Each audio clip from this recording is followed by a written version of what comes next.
2 десятилетия совместной работы. Сегодня представители акционерной компании «Железные дороги Якутии» и Дальневосточного государственного университета путей сообщения провели совместную пресс-конференцию, где рассказали о сотрудничестве по вопросам подготовки кадров для региона.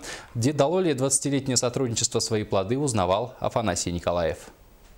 С 1994 года в рамках генеральных договоров было подготовлено более 300 квалифицированных специалистов для железнодорожной отрасли Якутии. В этом году запланировано 30 целевых мест в ВДВ УПС и 40 мест в Хабаровской техникум железнодорожного транспорта. Организаторы гарантируют трудоустройство. Мало того, почти 1000 рабочих мест откроется с запуском в эксплуатацию станции Нижний Бестях. Если мы открыли станцию Нижний Бестях полностью, вот его, вы же видели, как он построен, там около 100 объектов значит, на самой станции.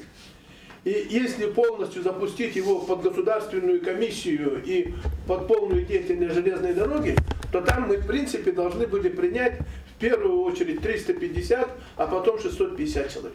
Стоит отметить, что университет помимо подготовки кадров ведет серьезную научную работу. Исследования проводятся по направлениям влияния вечной мерзлоты на отрасль, строительства путей в условиях Якутии, мостовых переходов и эксплуатации подвижного состава в наших климатических условиях.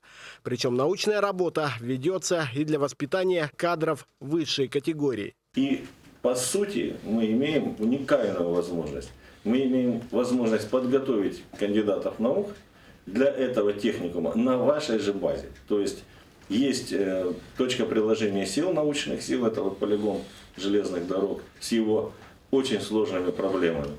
И есть молодые люди, которые хотят заниматься научными исследованиями. Железные дороги Якутии постоянно ведут контроль за процессом обучения будущих коллег. Ежегодно создается специальная рабочая комиссия компании для трудоустройства выпускников.